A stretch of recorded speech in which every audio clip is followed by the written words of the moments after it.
Financing of InvITs and REITs by foreign portfolio investors will be enabled by making suitable amendments in the relevant legislations.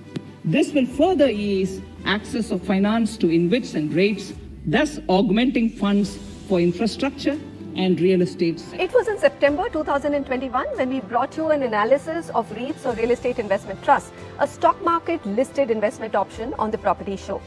Since then, the unit prices of 3 listed REITs, Embassy, Mindspace and Brookfield, have not only gone up between 15 to 20%, but all 3 have also paid out dividends. InvITs और REITs पारदर्शी है, SEBI का नियंत्रण है, बड़ी organised infra और real estate कंपनियां और सीधे तौर पर सरकार इसमें शामिल है। सारा डेटा ऑनलाइन रहता है, वास्तविक प्रॉपर्टी की जांच पड़ताल की झंझट नहीं है, लिहाजा रिटेल निवेशकों के लिए एक बेहतर विकल्प के तौर पर InvITs और REITs साबित हो सकते हैं। नमस्कार मित्रांनो, स्वागत आहे तुमचं कॉफी विथ केळकरच्या नव्या कोऱ्या एपिसोड मध्ये। मित्रांनो, या आधीच्या व्हिडिओज मध्ये आपण बऱ्याच वेगवेगळ्या इन्व्हेस्टमेंटच्या गोष्टींबद्दल चर्चा केली, ज्यामध्ये इक्विटी, म्युच्युअल फंड्स याबद्दल आपण बेसिक पासून काही बऱ्याच गोष्टी बघितल्या, ज्यामुळे तुम्हाला ते कन्सेप्ट क्लिअर झाले असतील। बरं, या सगळ्यामध्ये एक महत्त्वाची गोष्टीला हात लावायचा राहून गेला आणि ते म्हणजे रिअल इस्टेट।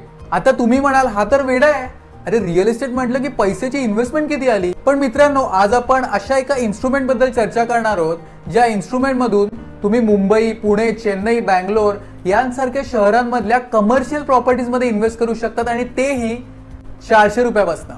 विश्वास बसत नाहीये ना? पुढे जाण्याआधी चॅनलला सबस्क्राइब करा आणि बेल आयकॉनवर क्लिक करा, म्हणजे तुम्हाला चॅनलचे लेटेस्ट अपडेट्स मिळत राहतील। चला तर मग सुरू करूया आजचा एपिसोड।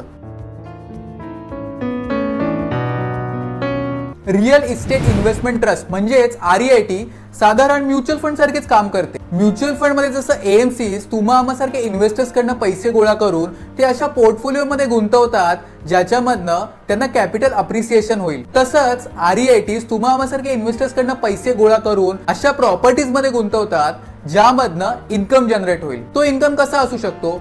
तर रेंटल इन्कम किंवा कॅपिटल अप्रिसिएशन, म्हणजे एखाद्या जागेची किंमत जर आता 10,000 रुपये ती उद्या जाऊन 50,000 रुपये होईल, हे झालं कॅपिटल अप्रिसिएशन। या ज्या प्रॉपर्टीज आहेत त्या मेनली कमर्शियल प्रॉपर्टीज असतात, ज्यामध्ये ऑफिसेस, हॉस्पिटल्स, मॉल्स यांसारख्या गोष्टी येऊ शकतात।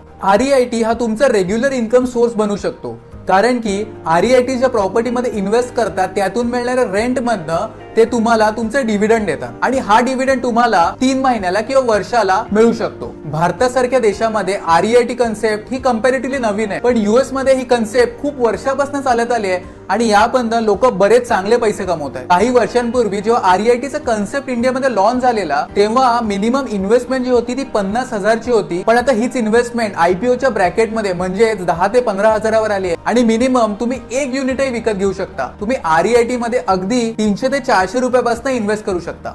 REITs मध्ये 3 गोष्टी महत्त्वाच्या असतात, एक स्पॉन्सर, दुसरा मॅनेजमेंट कंपनी आणि तिसरा ट्रस्टी।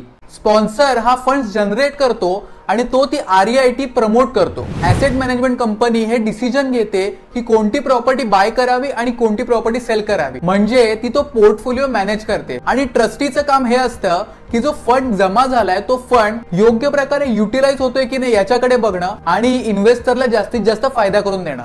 REITचा महत्त्वाचा फायदा म्हणजे तुम्ही रेग्युलर इन्कम जनरेट करू शकता आणि तुमचा पोर्टफोलिओ डायव्हर्सिफाय करू शकता। मित्रांनो, REITs मध्ये सेबीचं काटेकोरपणे लक्ष असतं आणि सेबीच्या बऱ्याचशा गाईडलाईन्स या REITs ना फॉलो करायला लागतात। त्यामधल्या महत्त्वाच्या 2 गाईडलाईन्स ज्यामध्ये इन्व्हेस्टरचा खूप चांगला फायदा होऊ शकतो, REITच्या टोटल इन्कम मधला 90% इन्कम हा त्या युनिट होल्डर्स म्हणजेच इन्व्हेस्टरला डिस्ट्रीब्यूट झाला पाहिजे। आणि दुसरी महत्त्वाची गोष्ट म्हणजे टोटल इन्व्हेस्टमेंट अमाउंटच्या 80% अमाउंट ही इन्कम जनरेटिंग ऍसेट, म्हणजे ज्या गोष्टी बनून तयार आहेत आणि त्या रेंटवर देऊ शकतो अशा गोष्टींमध्येच इन्व्हेस्ट करायला हवी आणि 20% जी उरलेली रक्कम आहे त्या REITs अंडर कन्स्ट्रक्शन प्रॉपर्टीज मध्ये इन्व्हेस्ट करू शकतात। आता मित्रांनो बघूया REITs चे किती प्रकार पडतात। इक्विटी REIT हा सगळ्यात पॉप्युलर फॉर्म आहे आणि यामध्ये REITs सगळ्या प्रॉपर्टी स्वतः ओन करतात आणि या सगळ्या प्रॉपर्टीज रेंटवर देऊन जो इन्कम जनरेट होतो तो इन्कम इन्व्हेस्टर्सना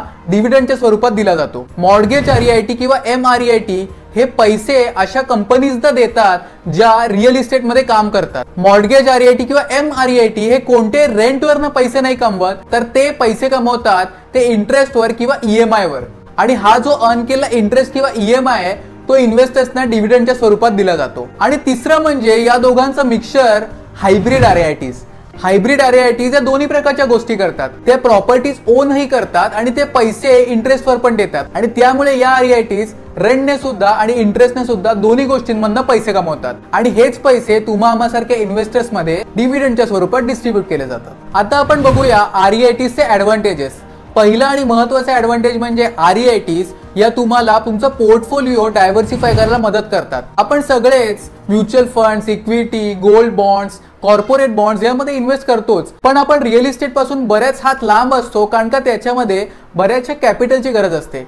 पण हेच आरआयटी खोडून काढतो. आरआयटी मध्ये तुम्ही अगदी 300 ते 400 रुपयापासून इन्व्हेस्टमेंट करू शकता आणि तुमचा पोर्टफोलिओ हा डायव्हर्सिफाय करू शकता.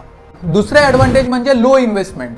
जसं मी मगाशीच सांगितलं की आरआयटीज मध्ये तुम्ही अगदी 300 ते 400 रुपयापासून इन्व्हेस्ट करू शकता आणि त्यामुळेच इन्व्हेस्टमेंट व्हॅल्यू ही खूप कमी आहे. Professional management. आरआयटी हा एक ट्रस्ट असतो जो प्रोफेशनल लोक मॅनेज करतात आणि त्यामुळे तुमचे पैसे म्युच्युअल फंड प्रमाणेच अशा लोकांच्या हातात असतात जे त्या क्षेत्रातले एक्सपर्ट आहेत आणि त्यांना त्यातली बरीच माहिती आहे. आरआयटीज मध्ये कसं इन्व्हेस्ट कराल? आरआयटीज हे रेग्युलर स्टॉक सारख्या मार्केटमध्ये ट्रेड केल्या जातात आणि त्यामुळेच तुम्ही एक युनिटही मार्केटमधून विकत घेऊ शकता. आरआयटी जेव्हा लॉन्च होतं तो लॉन्चही आयपीओच असतो, म्हणजेच इनिशियल पब्लिक ऑफरिंग थ्रू तुम्हाला आरआयटी मध्ये इन्व्हेस्ट करण्याची संधी मिळते. जर तुम्हाला आयपीओची संधी मिळत नसेल तर तुम्ही रेग्युलर मार्केटमधनही एक युनिटही विकत घेऊ शकता. सध्या इंडियन मार्केटमध्ये 3 प्रकारच्या आरआयटीज आहेत. पहिली आरआयटी म्हणजे एम्बेसी आरआयटी. एम्बेसी आरआयटी ही सगळ्यात पहिली आरआयटी होती जी स्टॉक मार्केटमध्ये लिस्ट झाली. एम्बेसी आरआयटी हे 42.8 million square foot area on करतात आणि ऑपरेट करतात. एम्बेसी पार्क आरआयटीच्या पोर्टफोलिओमध्ये 8 बिझनेस पार्क, 6 हॉटेल्स आणि 100 मेगावॅटचा एक पॉवर प्लांटचा समावेश होतो. एम्बेसी पार्क आरआयटी हे सगळ्यात जास्त ॲसेट बँगलोर शहरामध्ये ओन करतात आणि त्याच्या खालोखाल पुणे आणि मुंबईचा समावेश होतो. दुसरी आरआयटी म्हणजे माइंडस्पेस आरआयटी. माइंडस्पेस आरआयटी ही के रहेच्या ग्रुपच्या अंडर येते आणि 31.8 मिलियन स्क्वेअर फूट एरिया ते ओन आणि ऑपरेट करतात. माइंडस्पेस आरआयटीचे मेजर इन्व्हेस्टमेंट मुंबई, पुणे, चेन्नई आणि हैदराबाद यांसारख्या शहरांमध्ये आहे. माइंडस्पेस आरआयटीची ऑक्युपन्सी आहे 84.3%. Brookfield RIT. ब्रुकफिल्ड आरआयटी ही कंपॅरेटिव्हली नवीन आरआयटी आहे आणि ही एकमेव आरआयटी आहे जे इंटरनॅशनली मॅनेज होते. ब्रुकफिल्ड आरआयटीच्या प्रॉपर्टीज मुंबई, गुरुग्राम, नोएडा, कलकत्ता यांसारख्या शहरांमध्ये आहेत आणि टोटल 18.7 मिलियन स्क्वेअर फूटचा एरिया ते लोक ऑपरेट आणि ओन करतात.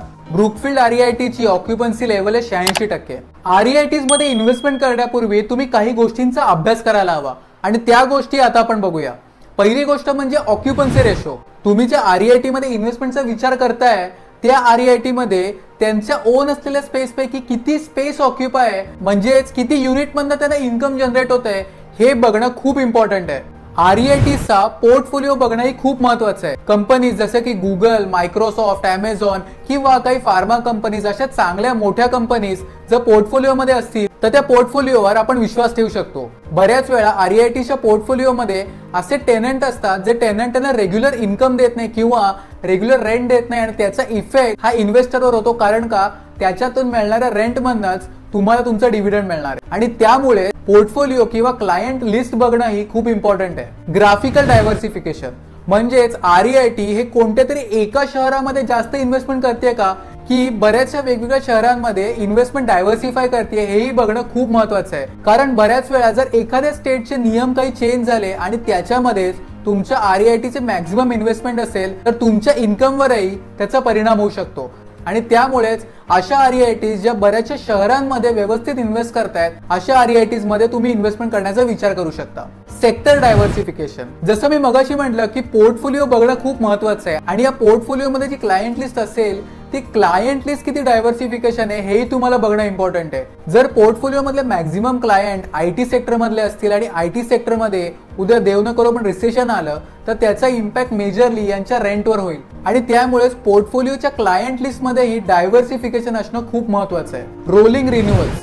मोस्टली हे जे लिझिंग अग्रीमेंट असतं ना क्लायंट्स बरोबर ते लिझिंग अग्रीमेंट साधारण 5 वर्षाचं असतं. आता 5 वर्ष संपल्यावर जर क्लायंट हे कॉन्ट्रॅक्ट परत रिन्यू करत असेल तर ते तुमच्या आरआयटी साठी खूप चांगलं आहे आणि त्यामुळे खूप चांगलं स्टेबल इन्कम मिळेल आणि त्यामुळेच रोलिंग रिन्युअल्स बघणंही खूप महत्वाचं होऊन जातं. मित्रांनो, याबरोबरही बरेचसे फॅक्टर आहेत जे तुम्ही कन्सिडर करू शकता, पण एखाद्या REITच्या पोर्टफोलिओ मध्ये तुम्ही या जरी गोष्टी बघितल्यात ना तर तुम्हाला डिसिजन घेणं इझी होऊन जाईल. तर मित्रांनो, आजच्या एपिसोड मध्ये आपण काहीतरी नवीन बघण्याचा प्रयत्न केला. एक असा ऑप्शन जो तुम्हाला तुमचा पोर्टफोलिओ डायव्हर्सिफाय करायला मदत करेल आणि तुम्हाला हेल्प करेल रिअल एस्टेट मध्ये खूप कमी पैशामध्ये इन्व्हेस्टमेंट करण्यासाठी. पण मित्रांनो, जसं मी व्हिडिओ मध्ये बऱ्याच वेळा म्हटलंय की REITs हा खूप नवीन कन्सेप्ट आहे इंडियासाठी आणि त्यामुळेच अजूनही हे मार्केट पूर्ण ओपन झालं नाहीये आणि मार्केट पूर्ण ओपन झालं नसल्यामुळे फ्युचरचे प्रोजेक्शन देणंही खूप कठीण होऊन जातं. मला खात्री आहे की आजच्या व्हिडिओमधनं तुम्ही काहीतरी नवीन शिकला असाल आणि तुमच्या ज्ञानात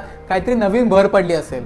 मित्रांनो, युट्यूब बरोबरच माझा एक इंस्टाग्राम चॅनल आहे कॉफी विथ केळकर. या चॅनललाही तुम्ही सबस्क्राईब करा. या चॅनलवर मी रोजच्या रोज मार्केटशी रिलेटेड काहीतरी अपडेट्स किंवा काहीतरी न्यूज टाकण्याचा प्रयत्न करत असतो, ज्यामुळे तुम्हाला करंट मार्केट बरोबर अवेअर राहायला मदत होईल.